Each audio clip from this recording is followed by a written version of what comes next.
সাভারে জাতীয় স্মৃতিসৌধে ৭১-এর বীর শহীদদের প্রতি শ্রদ্ধা নিবেদন করে প্রথম কর্মদিবস শুরু করবেন প্রধানমন্ত্রী তারেক রহমান। এরপর প্রথম দিনের অফিস করবেন সচিবালয়ে। রয়েছে ব্যস্ত শিডিউল।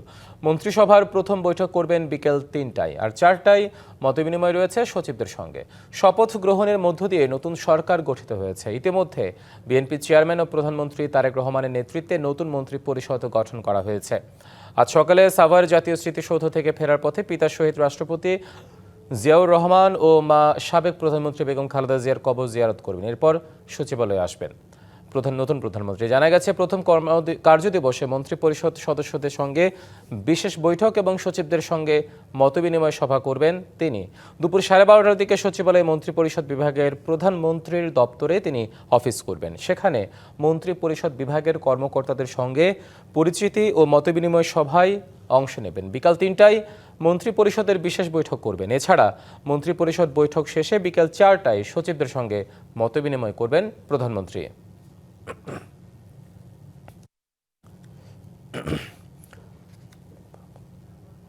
দর্শক, আপনারা দেখতে পাচ্ছেন এই মুহূর্তে গুলশান থেকে প্রধানমন্ত্রী তারেক রহমানের গাড়িবহর সাভার জাতীয় স্মৃতিসৌধের উদ্দেশ্যে রওনা করেছে। অর্থাৎ আমাদের সেই গাড়িবহরের সাথে আছেন আমাদের সহকর্মী আঞ্জাম খালেক, আর সাভার আছেন সহকর্মী মনিরুল সোহাগ। আমরা শুরুতে আগে একটু আঞ্জাম খালেকের সাথে কথা বলতে চাই। আঞ্জাম খালেক, জানাবেন তার গাড়িবহর তো রওনা করেছে, সবকিছু মিলিয়ে সেখানকার অবস্থা কেমন দেখছেন এখন?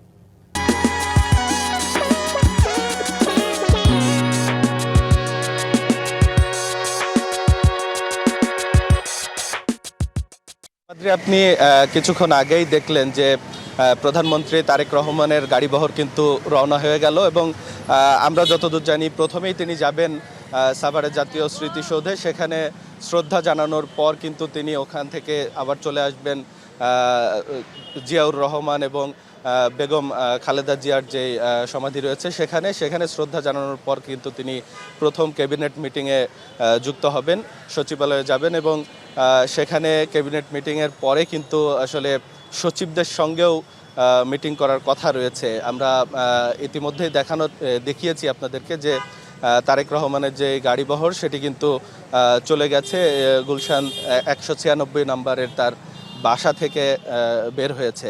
হিমাদ্রি, খালেক, ধন্যবাদ আপনাকে। আমাদের আরেক সহকর্মী মনিরুল সোহাগ, আগে যেমনটি জানিয়েছিলাম তিনি সাভার জাতীয় স্মৃতিসৌধে আছেন। সোহাগ, তারেক রহমান ইতিমধ্যে রওনা করেছেন, হয়তো ঘণ্টাখানেকের মধ্যে সেখানে পৌঁছে যাবেন। সবকিছু মিলিয়ে সেখানে নিরাপত্তা পরিস্থিতি, সার্বিক অবস্থা কেমন দেখছেন? আপনি জানেন যে আসলে এটি একটি বিশেষ দিন। গতকাল শপথ গ্রহণ এবং সরকার গঠনের পরে প্রধানমন্ত্রী হিসেবে তার প্রথম এই জাতীয় স্মৃতিসৌধে আসা এবং তার কর্মদিবস আজকে যেটি শুরু হলো কর্মদিন তার এই প্রধানমন্ত্রী পদের, সেই কর্মদিনের শুরুতে বা তার কর্মজীবনের এই পদের শুরুতেই কিন্তু তিনি স্মৃতিসৌধে আসছেন। ৭১-এর বীর সেনানী যারা ছিলেন, যারা দেশের জন্য অকাতরে প্রাণ বিলিয়ে দিয়েছেন, তাদের প্রতি শ্রদ্ধা নিবেদনের জন্য। এবং তিনি গুলশান থেকে রওনা হলে ১ ঘন্টার মধ্যেই এখানে এসে পৌঁছানোর কথা, যতটুকু সাধারণ নিয়মে আমরা বুঝতে পারি। সেই হিসাবে তিনি এখানে ১১টার আগেই এসে পৌঁছাবেন এবং ঠিক ১১টায় এসে পুষ্পস্তবক অর্পণ করবেন এবং এই উপলক্ষে কিন্তু পুরো স্মৃতিসৌধ এলাকা জুড়ে ব্যাপক নিরাপত্তা ব্যবস্থা নেওয়া হয়েছে। এরই মধ্যে কিন্তু এই অনুষ্ঠান স্থলকে বেশ কয়েক স্তরের নিরাপত্তা বলয় দিয়ে সাজানো হয়েছে এবং পাশাপাশি সব ধরনের প্রস্তুতি সেটিও কিন্তু নেওয়া হয়েছে। আপনি জানেন যে দীর্ঘ বছর ক্ষমতার বাইরে বা দায়িত্বের বাইরে থাকার পর সরকার দলীয় নানা নিপীড়ন সহ্য করে কিন্তু বিএনপি আসলে গণতান্ত্রিক যে প্রক্রিয়া, সেই প্রক্রিয়ার জন্য লড়াই সংগ্রাম চালিয়ে এসে অন্তর্বর্তী সরকারের মাধ্যমে ১২ই ফেব্রুয়ারি যে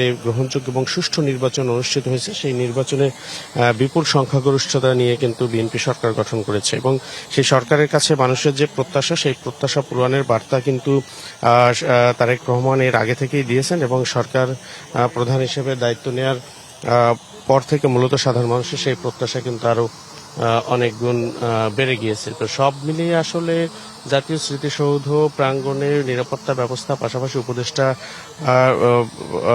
মন্ত্রিসভার যে সকল সদস্য রয়েছেন এবং তার সফরে যে সকল সঙ্গী রয়েছেন, তারা কিন্তু এরই মধ্যে আসতে শুরু করেছে। আমরা দেখেছি যে বেশ কয়েকজন সদস্য কিন্তু এরই মধ্যে চলে এসেছে এখানে এবং এখনো কিন্তু অনেকে আসেন তারা কিছুক্ষণের মধ্যে হয়তো পৌঁছে যাবেন, অর্থাৎ প্রধানমন্ত্রী এখানে পৌঁছানোর আগে যারা রয়েছেন এই সফরের সাথে বা এই আয়োজনের অংশ হচ্ছেন তারা সবাই কিন্তু এখানে পৌঁছে যাবেন। আপনি জানেন যে গতকাল সংসদ ভবনের দক্ষিণ প্লাজে আসলে এই শপথ অনুষ্ঠান আয়োজন হয়। রাষ্ট্রপতি মোহাম্মদ শাহাবুদ্দিন, প্রধানমন্ত্রী তারেক রহমান এবং মন্ত্রিসভার যে সকল সদস্য রয়েছেন তাদেরকে শপথ পাঠ করান এবং সেই শপথ বাক্য পাঠের পর থেকেই কিন্তু মূলত প্রধানমন্ত্রী হিসেবে তার কার্যক্রম শুরু হয়ে যায় এবং আজকে তার প্রথম দিনই তিনি এই স্মৃতিসৌধে শহীদদের প্রতি শ্রদ্ধা জানাতে আসছেন এবং এরপর এখান থেকে জিয়া উদ্যানে যাবেন। সেখানে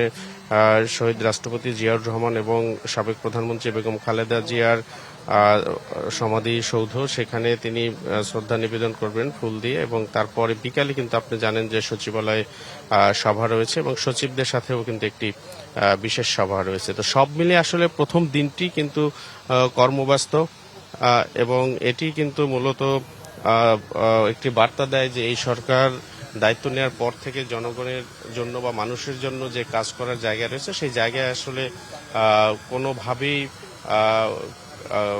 কাজের কোনো গতি কমানোর কোনো সুযোগ নেই, অর্থাৎ সবাই মিলে বাংলাদেশকে সামনে এগিয়ে নিয়ে যাওয়ার যে চেষ্টা, সেই চেষ্টা আসলে সর্বোচ্চ মনোনিবেশ করা এবং সবচেয়ে সকল সেক্টরে যারা দায়িত্বে আছেন তারা যাতে সবাই এই বিষয়টিকে মাথায় রেখে বাংলাদেশের মানুষের ভাগ্য পরিবর্তনের যে মিশন বিএনপির সেটিতে যাতে সফল হতে পারে সেই প্রচেষ্টা রাখার ইঙ্গিতও কিন্তু এটি রয়েছে। তো আমরা রয়েছি এখানে, নিশ্চয়ই এই আয়োজন যখন শুরু হয় তখন আমরা দর্শকদের সরাসরি নতুন প্রধানমন্ত্রী তারেক রহমানের সেই শ্রদ্ধা নিবেদনের বিষয়টি তুলে ধরব।